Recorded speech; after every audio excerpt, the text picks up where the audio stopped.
ഇതിനിടെ തിരുവനന്തപുരം ജനറൽ ആശുപത്രിയിലെ ശസ്ത്രക്രിയാ പിഴവിൽ പരസ്യപ്രതിഷേധത്തിന് പരാതിക്കാരി. തിരുവനന്തപുരം DMO ഓഫീസിലെത്തിയാകും കുടുംബം പ്രതിഷേധിക്കുക. ട്യൂബ് കുടുങ്ങിയതിനാൽ കാര്യമായ ആരോഗ്യ പ്രശ്നം ഉണ്ടാകില്ല എന്നാണ് ആരോഗ്യവകുപ്പിന്റെ വിശദീകരണം.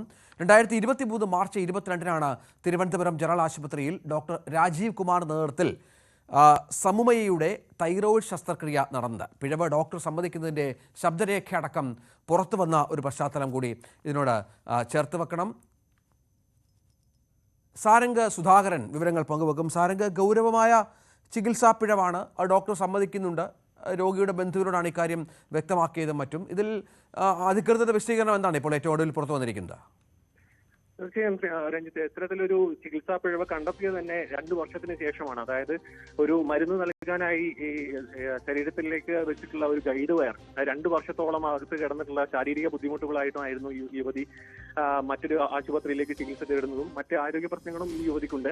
ആ തരത്തിലായിരുന്നു ഈ ഒരു ഗൈഡ് വയർ കണ്ടെത്തിയതും. ഈ ഒരു ചികിത്സാ പിഴവ് സമ്മതിച്ചുകൊണ്ടുള്ള ഡോക്ടർ ശബ്ദ സന്ദേശം അടക്കം നമ്മൾ കേട്ടതാണ്. ഇതിൽ ആരോഗ്യവകുപ്പിന്റെ പത്രക്കുറിപ്പിൽ പറയുന്നത് ഇത്തരത്തിലൊരു ഗൈഡ് വയർ ശരീരത്തിനകത്ത് കുടുങ്ങിക്കിടക്കുന്നതുകൊണ്ട് മറ്റൊരു ആരോഗ്യ പ്രശ്നങ്ങളും ഉണ്ടാകില്ല.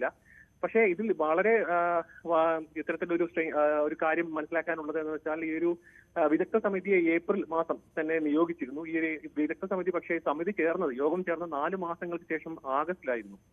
അതിൽ തന്നെ ഈ ഒരു പൂർണ്ണമായ ഒരു നിഗമനത്തിലേക്ക് എത്താൻ കഴിയുന്നില്ല എന്നാണ് ഈ വിദഗ്ധ സമിതി ഒരു യോഗത്തിന് ശേഷം ഈ ഒരു പത്രക്കുറിപ്പിൽ വ്യക്തമാക്കുന്നത്. മാത്രമല്ല, ഇതിൽ കൂടുതൽ, അതായത് RCC-യിലടക്കം ഈ യുവതി ചികിത്സ തേടിയിരുന്നു.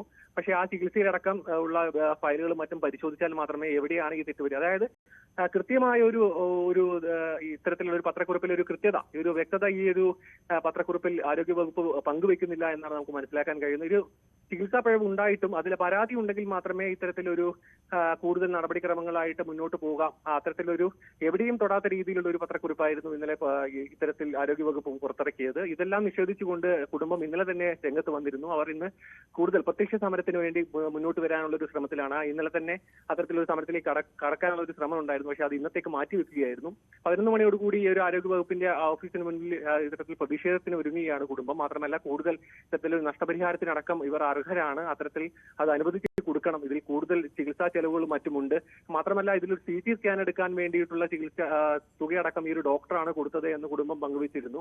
അത്തരത്തിൽ ഇതൊരു കൃത്യമായൊരു ആരോഗ്യ വകുപ്പിന്റെ ഒരു ചികിത്സാ പിഴവ് തന്നെയാണ്. മാത്രമല്ല, നമുക്കറിയാം ജനറൽ ആശുപത്രിയിൽ കുറച്ച് ദിവസങ്ങൾക്ക് മുൻപടക്കം ഇത്തരത്തിലൊരു ചികിത്സാ പിഴവ് ആരോപിച്ച ഒരു കുടുംബം രംഗത്ത് വന്നിരുന്നു. തുടർച്ചയായിട്ടുള്ള ഒരു ആരോഗ്യ വകുപ്പിന്റെ ഒരു ചികിത്സാ പിഴവ് ഇതിൽ നമുക്ക് മനസ്സിലാക്കാൻ കഴിയുന്നതാണ്. കൂടുതൽ പ്രക്ഷോഭങ്ങളുമായിട്ട് കുടുംബം മുന്നോട്ട് പോകാനാണ് സാധ്യത. രഞ്ജിത്ത്, അതാണ് സാഹചര്യം. സാരംഗാണ് വിവരങ്ങൾ പങ്കുവച്ചത്.